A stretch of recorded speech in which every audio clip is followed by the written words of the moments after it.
చంద్రబాబు వస్తే బెటర్ అనుకో. చంద్రబాబు నాయుడు ఎందుకనన్నా చంద్రబాబు నాయుడు ఆయనది ఆల్రెడీ చూసాం కాబట్టి సంక్షేమ పథకాలకి డెవలప్మెంట్ బాగుంటుంది. ఆయనది సంక్షేమ పథకాలు అవసరం లేదు, డెవలప్మెంట్ కావాలి.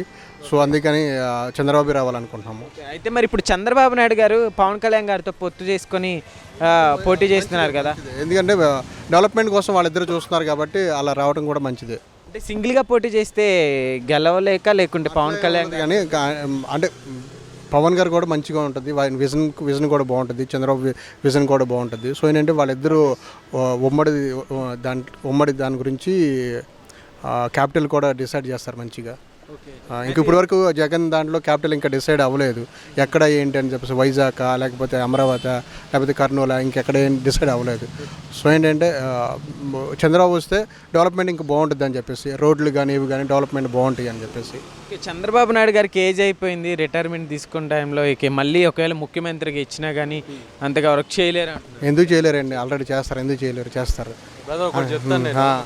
ఓకే అన్న, మీది కూడా ఏపీనా? మాది కూడా ఏపీ. నేను ఒక్కటే చెప్తా. ఎక్కడన్నా మీది? ఎక్కడ? విజయవాడ. నేను ఒకటే చెప్తాను బ్రదర్, ఏంటంటే ఇప్పుడు మీరు అన్న ఒక పాయింట్ ఉంది, చంద్రబాబు ముసలాయన అయిపోయాడు చేయలేరు అంటున్నారు. చంద్రబాబు అయితే ఆన్ ఫీల్డ్కి వెళ్ళి వర్క్ అయితే చేయాల్సిన అవసరం లేదు కదా, మైండ్ ఉంటే చాలు, అది ఎట్లైనా వర్కౌట్ అవుతుంది. ఈ సంక్షేమ పథకాలని చిన్న పథకాలు ఇవ్వడం వల్ల ప్రజల్ని సోమరిపోతులు చేయడం తప్పించి ఇంకేం లేదు. జనాలకి కావాల్సింది విద్య, వైద్యం, ఇవి ఫ్రీగా ఇవ్వమనండి చాలు, మిగతా వదిలేసేయండి. గాట్ ఇట్ అన్న. అంటే ఏంటి మీకు నచ్చట్లేదా? అంటే నచ్చలేదా జగన్ గారు? నచ్చకపోవడం అని కాదు బ్రదర్, ఒకటే జగన్ గారు ఇచ్చిన పథకాలు ఎలా ఉన్నాయంటే ఊళ్ళల్లో ఖాళీగా రోడ్ల మీద తిరిగే వాళ్ళకి యూజ్ అయ్యేటివి. మనకు అలాంటి అవసరం లేదు. కామన్గా ఏంటంటే స్టడీస్ చేసే వాళ్ళకి అండ్ ఎవరైతే ఎమర్జెన్సీలో వైద్యం కావాలనుకుంటారో వాళ్ళకి ఉపయోగపడే విధంగా ఉంటే చాలు. జనాలు వాళ్ళందరూ వాళ్ళే డెవలప్ అయ్యే ఛాన్స్ అయితే, వాళ్ళకి మెచ్యూరిటీ అయితే ఉంది. అంతేగాని ఊరికే కూర్చోబెట్టి సోమరిపోతులా పెంచడం కాదు. అయితే ఇచ్చిన సంక్షేమ పథకాలు కూడా చాలా యూస్ఫుల్గా ఉన్నాయి అంటున్నారు కదన్న. అమ్మఒడి కావచ్చు, ఇప్పుడు వాలంటరీ వాళ్ళు ప్రతి ఇంటికి వెళ్ళి పెద్దవారికి పెన్షన్ ఇవ్వచ్చు, ఇలాంటివన్నీ.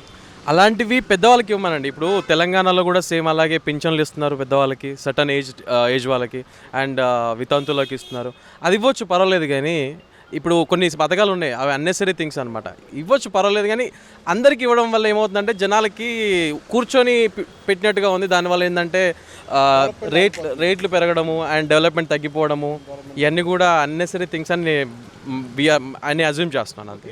పీపుల్ థింకింగ్ కూడా మారిపోయింది. ఏంటంటే డెవలప్మెంట్ కోసం చూస్తున్నారు అంత, ఏదైనా సరే. ఈ సంక్షేమ పథకాల గురించి ఎవరు చూడట్లేదు, ఏదైనా డెవలప్మెంట్ కోసమే.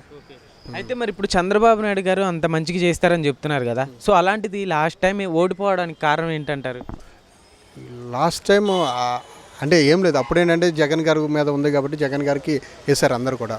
జగన్ గారి పరిపాలన చూద్దామని. ఏంటంటే ఇప్పుడు ఏంటంటే జగన్ గారి పరిపాలన ఆల్రెడీ చూశారు కాబట్టి అదంతా సంక్షేమ పథకాలు అంటున్నాడు, కానీ అది డెవలప్మెంట్ కరెక్ట్గా లేదు. మెయిన్ కావాల్సింది డెవలప్మెంట్ కావాలి. ఏం చెప్తారు బ్రదర్? అంటే మరి అంత మంచిగా ఉన్న, అంత పరిపాలన మంచిగా ఉంటే లాస్ట్ టైం ప్రజలు ఎందుకని ఆయన సింపుల్. ఇప్పుడు చంద్రబాబు గారు మైండ్ సెట్ డిఫరెంట్గా ఉంటుంది అండ్ జగన్ గారిది డిఫరెంట్గా ఉంటుంది. చంద్రబాబు గారు ఎలా ఉంటారంటే లైక్ టాప్ లెవెల్ ఆలోచిస్తారు ఎక్కువగా, అంటే చదువుకున్న వాళ్ళు అండ్ డౌన్ లెవెల్ వాళ్ళని చూస్తారు. మిడిల్ పర్సన్ ఎవరైతే ఉంటారో వాళ్ళని జనాలు జనరల్గా, చంద్రబాబు గారు ఆ టైప్ కాదు, డెవలప్మెంట్ చూస్తారు లేదంటే డౌన్ లెవెల్ చూస్తారు. జగన్ గారు ఏంటంటే లోకల్లో ఉన్న వాళ్ళందరినీ కూడా ఏదో అమౌంట్ ఇచ్చి వాళ్ళని ఏదో చేయడం తప్పించి అక్కడ యాక్చువల్గా రియాలిటీ వైజ్గా చూస్తే స్టేట్ అనేది అప్గ్రేడ్ అవ్వట్లా అంటే డెవలప్మెంట్ అవ్వట్లే అనేది అయితే వి అజ్యూమ్. సో దానివల్ల చంద్రబాబు గారు సీఎం అయితే బాగుంటుందని వీఆర్ ఎక్స్పెక్టింగ్. మీకు ఎక్కడ ఉంటే బెటర్ అనుకుంటున్నారన్న? అంటే ఏపీలో ఇప్పుడు న్యూ క్యాపిటల్ అమరావతి ఎవరైతే చంద్రబాబు డిసైడ్ చేశారో అమరావతి ఉంటేనే బెటర్ నేను అనుకుంటున్నాను. ఇఫ్ ఇన్ కేస్ స్టార్ట్ అయింది, కొన్ని ఆల్రెడీ బిల్డింగ్స్ అవి స్టార్ట్ చేశారు. సో దాని దగ్గర నుంచి స్టార్ట్ చేస్తే ఇంకా బెటర్, ఆల్రెడీ కొంత స్టార్ట్ అయింది కాబట్టి. అయితే మరి ఇప్పుడు ఒకవేళ చంద్రబాబు నాయుడు గారు గెలిచారనుకోండి, పవన్ కళ్యాణ్ గారిని సీఎంగా చేయాలంటున్నారు అభిమానులు, పవన్ కళ్యాణ్ గారి అభిమానులు కావచ్చు. సో ఏం చెప్తారు? వాళ్ళ నిర్ణయం అండి అదంతా. అదేంటంటే వాళ్ళ నిర్ణయం అయినప్పటికీ కూడా మరి ఓటు వేసిన వాళ్ళు సింపుల్ బ్రదర్. నేను ఒకటే చిన్న విషయం చెప్తా. ఇప్పుడు ఫ్యాన్స్ ఉండొచ్చు పవన్ కళ్యాణ్కి, నేను కూడా one of the fan Pawan Kalyan. అంతేగాని అలాగనే స్టేట్ మొత్తం ఒక చేతిలో మనం అయితే పెట్టలేము. సింపుల్గా నా అజంప్షన్ ఏంటంటే, కాకపోతే డిప్యూటీ సీఎం అంటే ఇవన్నీ కూడా మనం డిసైడ్ చేయలేము.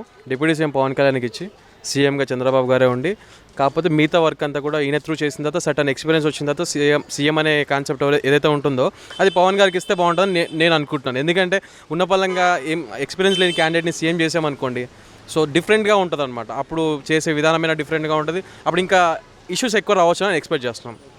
అన్న అయితే ఇప్పుడు ఏపీలో ఐటీ లేదు కదా, సో ఐటీ వచ్చిందంటున్నారు అమర్నాథ్ గారు, సో ఏం చెప్తారు?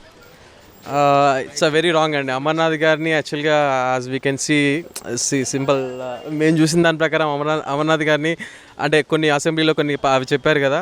సో యాక్చువల్లీ ఐటీ అనేది ఏం రాలేదండి మేము చూసిన దాని ప్రకారం అయితే. ఇట్స్ డెవలప్మెంట్ అనేది లేదు ఐటీ సైడ్ అయితే యాజ్ వీ ఎక్స్పెక్టింగ్. చాలామంది ఆంధ్ర వాళ్ళు హైదరాబాద్కి రావడము సెటిల్ అవ్వడం అనేది మేము చూస్తున్నాం.